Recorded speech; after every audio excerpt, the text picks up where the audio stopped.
Hello, everyone, and welcome to our podcast, Voices of the Ancient Literature. My name is Janier Morales, and today we will explore one of the most fascinating chapters in literature history, that is Romanticism and Transcendentalism.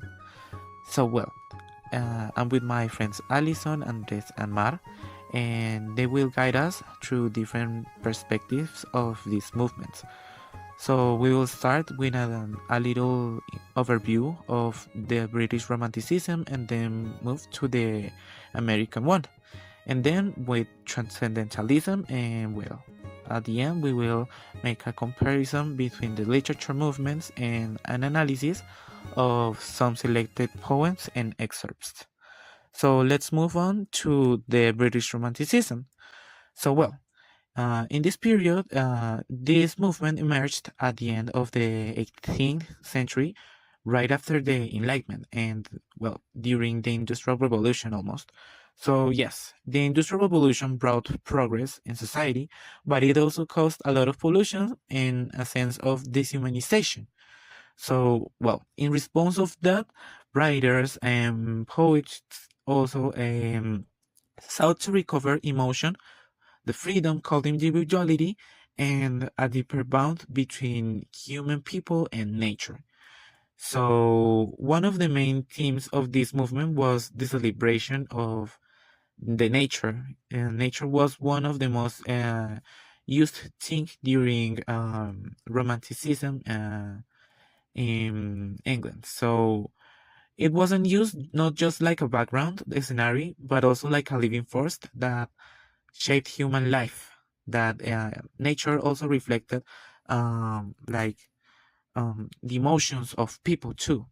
So Romanticism also highlighted emotions and the imagination.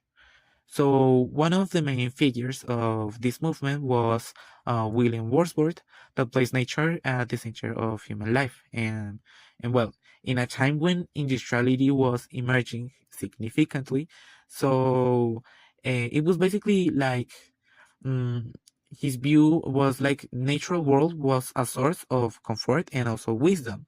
So almost it was almost like a guide for a human soul. So what he did was that he was against the elitist style of society and its poetry, and instead of following that rules, he chose to write in a simple language, and he used ordinary people as main characters or subjects in his poetry.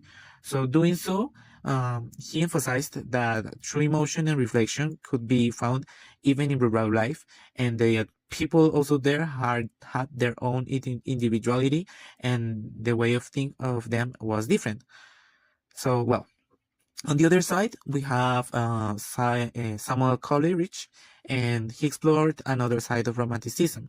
So, in his literature, he used imagination and the mystery.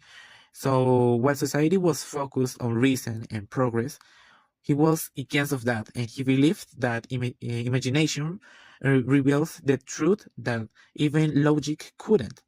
So he often erased those connections between reality and fantasy. So he showed that even supernatural could help people to reflect on guilt, the redemption of people, and also the relation that people had with nature. That is a very important topic that Romanticism emphasizes. And finally, we have Pierre Shelley, that represented the rebellious spirit of Romanticism. And for him, poetry wasn't just beauty, because it was also a tool for challenge.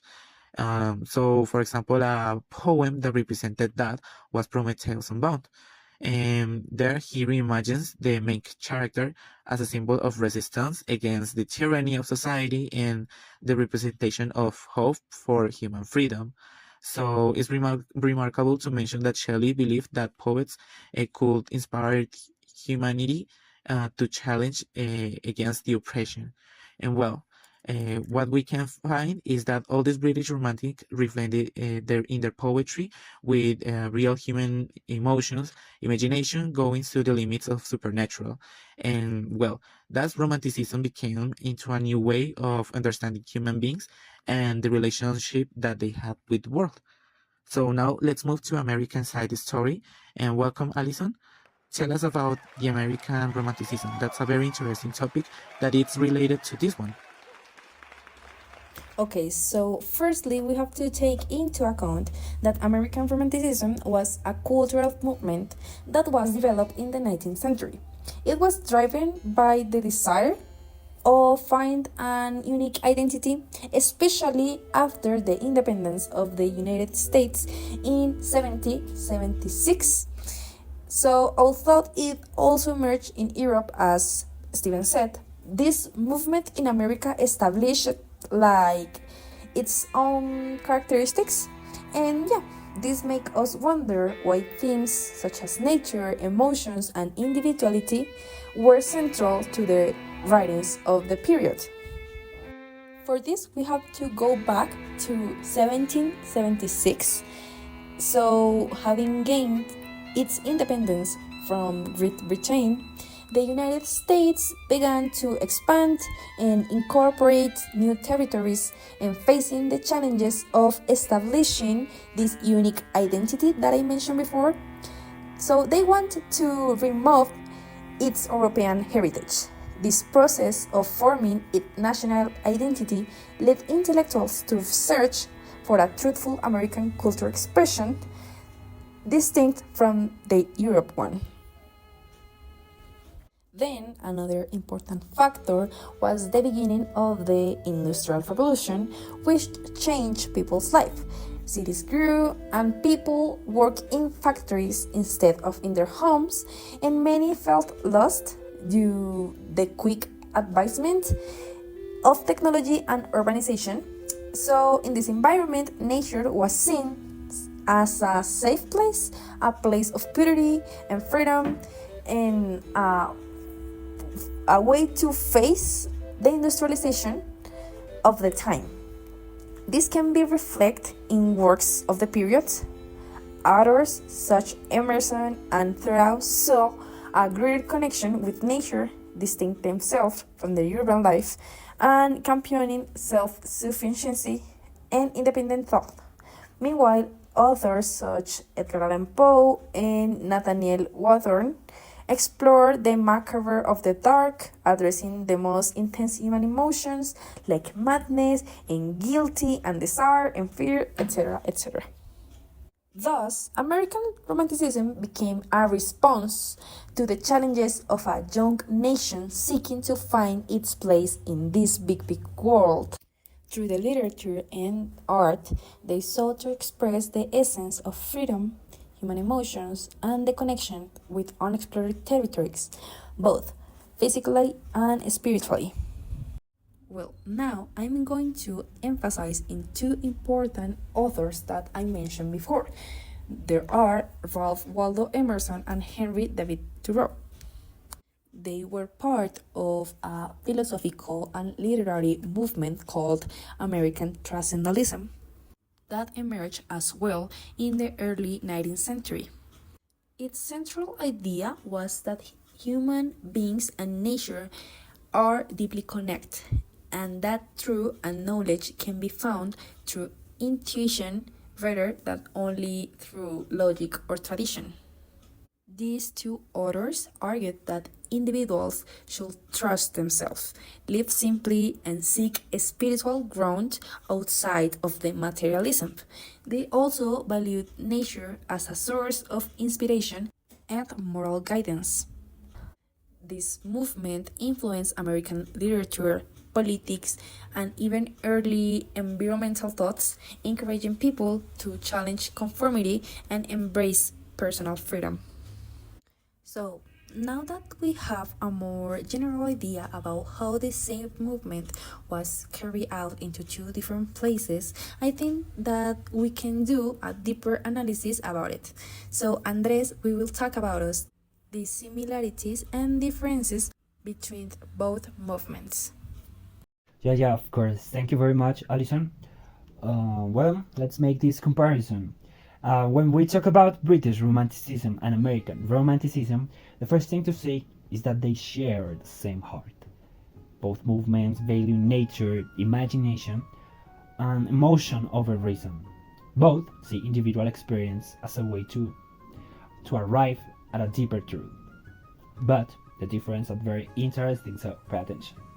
In England, Romanticism was primarily poetic. Writers such as Wordsworth, Keats, and Shelley explored the sublime in nature.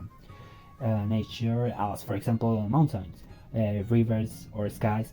Their tone was often contemplative, even melancholic, with strong reflection on the beauty and signs of life. But, in contrast, in the United States, Romanticism adopted its own style. Remember that it was a young nation, okay?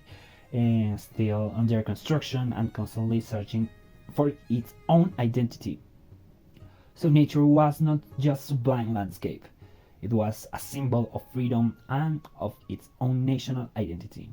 In addition, the genres were more varied, including not only poetry but also short stories, also essays or novels, for example. And here is a fascinating and interesting detail. The tone of American Romanticism was divided into two extremes.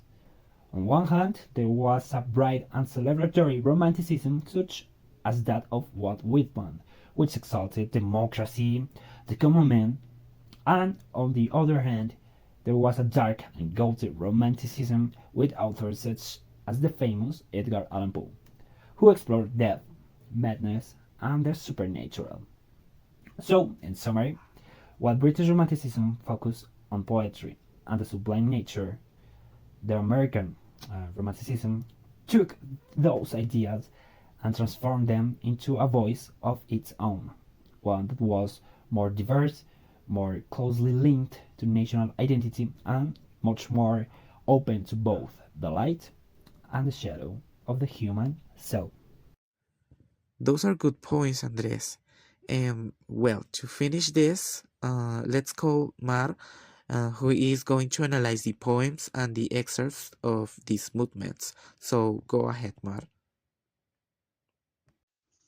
Thank you, Stephen. One of the representative poems of American Romanticism is the Rhodora by Ralph Waldo Emerson, and for the British side, we have I Wander Lonely as a Cloud by William Wordsworth. Both poems show how each movement gave it to its own meaning to nature. The Rhodora is about a simple flower in the woods, which Emerson used to suggest that beauty exists for its own sake, even without an audience. Meanwhile, Wordsworth's poems tell how the student visions of a field of daffodils with fills the poem with joy and memory that keeps inspiring him later in moments to solitude. So, if we look at the poems themselves, Wordsworth's I Wander Lonely as a Cloud has a very regular rhythm. It follows a steady meter and rhythm, almost like a song, which makes its songs musical smooth. That style really matches the British romantic way to see nature as something sublime and inspiring. In this case, the daffodils are not just simple flowers, they turn into sorts of joy and creativity. That says, with the poet even the moment has passed. And on the other hand, Emerson's The Rhodora feels freer in its form. The lines don't always have the same length or rhythm. So it reads more like a reflection or meditation than a song. That's a very typical of American Romanticism, which didn't want to follow European models so strictly. And then it also different. Instead of showing nature as something grand and sublime, Emerson takes a small, modest flower and gives it a deep meaning. He reminds us that beauty has value on its own, even if no one is there to see it. Thank you guys for your insights and to all of you for listening. This was Voices of the Ancient Literature, and see you next time. Bye.